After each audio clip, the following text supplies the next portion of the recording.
Hi there, it's Brian King with my daily grateful video blog, if you want to call it that, where I'm trying this experiment of taking a few moments to talk about what I'm grateful for each day. Well, one of the things I'm grateful for today is art, and for a variety of reasons. Connor misused his iPod Touch, and it was something we told him not to do. He did it anyway, so he got grounded from it for a while. So he had to find something else to do. And what he ended up doing was spending a lot of time drawing. And he found a fascination with trying to make three-dimensional shapes. So he went online and started researching how to draw three-dimensional cubes and so on. Then he started doing even more ambitious projects, trying to do 3D buildings and staircases and coloring them in and showing them to me. And he would spend hours doing this, creating, with his hands and a piece of paper, all because we grounded him from his iPod Touch, which is typically just a place for him to zone out and kill time. So, here's a cool thing. We gave him back his iPod Touch after a while. And guess what he's doing now? He's letting his iPod Touch run in the background while he's drawing. So that's really, really awesome. And this morning, I was watching CBS Sunday Morning, which has become one of my favorite shows.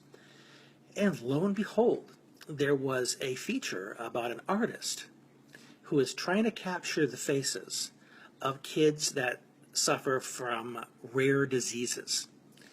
And what's really sad about this, there are about 7,000 rare diseases in the world, and nobody is doing research on them. Why? Because there's no money in it. There aren't enough kids that are diagnosed with these things to make it worth investing in. There was one young man, a little boy rather, probably about 4 or 5 years old, who has something called, I think, like white matter disintegration syndrome. So he's gradually losing muscle control. He's no longer able to walk. It's getting harder to talk. And he's probably going to die before he's 10. But this kid is so full of joy. He's laughing and playing and loving life. And the artist took a picture of him. And he used a technique called pointillism, which is where he just drops points on the canvas. And he made a picture of this boy and just captured his joy and then presented this portrait to his parents. And his mom just lit up and said, "You captured his joy."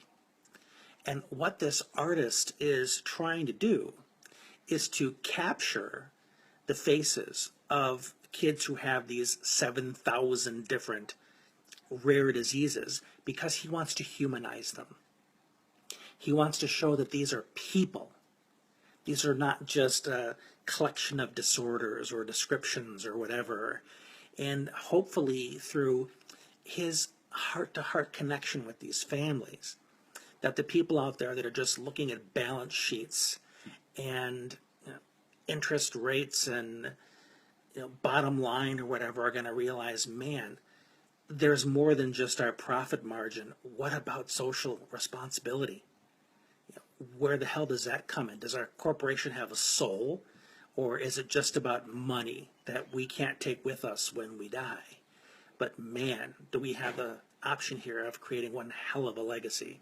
That's something that I hope happens with that gentleman's art.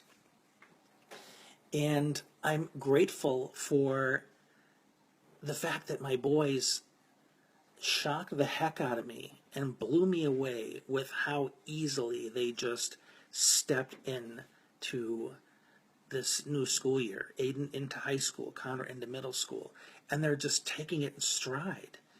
I was so afraid for how they were going to do. Were they going to be overwhelmed? Were they going to be picked on? Were they going to think it was too much? And they're just like, "Hey, I got this."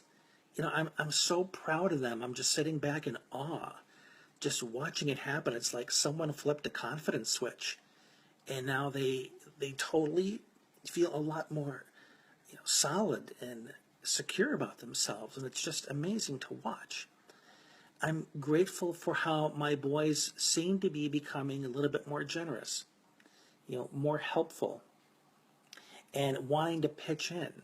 And I think some of that is in response to, dear old dad here having a harder time doing things. As my body doesn't cooperate as much, we're having to look to them more. And instead of it feeling like, dad's inconveniencing me, they're actually looking at it as an opportunity to contribute. And that's amazing, at such a young age that they're getting this. And I'm grateful that I woke up this morning, that I had a good night's sleep, that I could come downstairs and watch TV and watch a program through this miraculous thing called a television that's piped through all these electronic wires that I didn't invent and design and install, but I get to enjoy things that enrich my spirit because of all these other things that people created and brought it all together so that I could make good use of it. And I'm grateful for all of you that are tuning in and listening to me talk about the things that have been meaningful to me. So stay tuned, because in about 10 seconds, I'm going to do another video on a real neat strategy that I think you're going to enjoy. So stay tuned, have an awesome day, and I'll be right back.